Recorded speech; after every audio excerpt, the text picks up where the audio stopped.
restless. Provided enemy simultaneously orbit coverage. Just overcome that.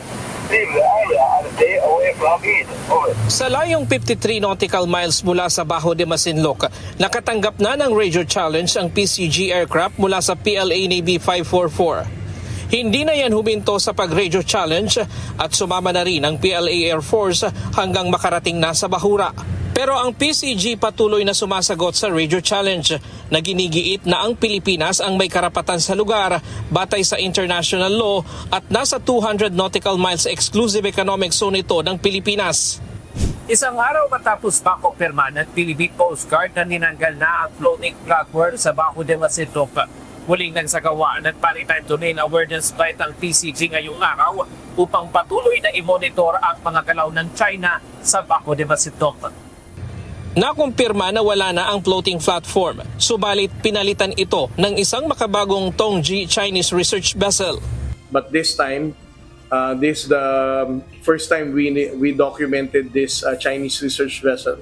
According to the open source, this is the first of its kind na intelligent scientific research vessel of the Chinese government. May mga bagong maliliit na bangkari na namonitor sa loob ng Bahura. Nananatili pa rin ang mga antena na inilagay ng China. Ang mga boya, inilagay din ang floating barrier upang pigilan ang sinumang magtatangkang pumasok sa loob ng Bahura. May 3 Chinese maritime militia vessel din sa paligid ng Bahura at 2 Chinese Coast Guard vessel na umangkla na sa paligid ng shoal. Once again, it is worth highlighting that it appears that the new maritime assets that the Chinese are deploying in Bajo de Masinloc and in other parts of Kalayaan Island Group are pretty much using the cover of marine scientific research. They are justifying their presence because of this marine scientific research.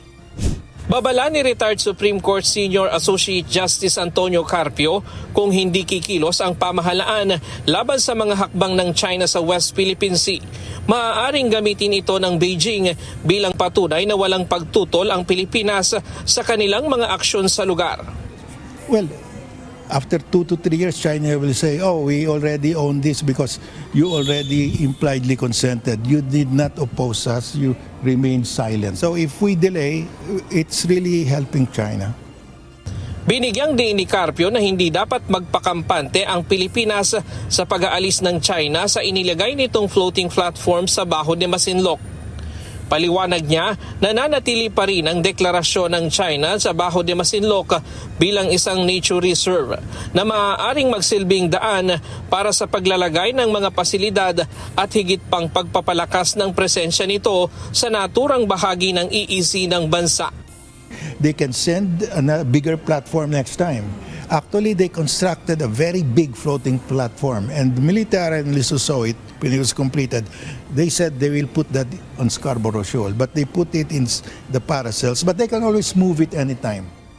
Dagdag pa ni Carpio, posibleng mag-deploy ang China ng mas malalaking platform o barko sa mga susunod na pagkakataon kung walang agarang pagtutol o hakbang mula sa Pilipinas. Dahil dito, nanawagan si Carpio sa Department of Foreign Affairs na pag-aralan ang pagsasampa ng panibagong legal na hakbang sa International Tribunal upang questionin ang mga bagong hakbang ng China sa Bajo de Masinloc at protektahan ang karapatan ng Pilipinas sa West Philippine Sea. Ayon sa PCG, hindi nagtatapos sa pagtatanggal ng floating platform ang kanilang pagbabantay sa Scarborough Shoal. Patuloy nilang ibomonitor ang mga aktibidad ng China sa Bajo de Masinloc upang mabantayan kung may anumang mga aktibidad na maaaring salangat o labag sa interes ng bansa.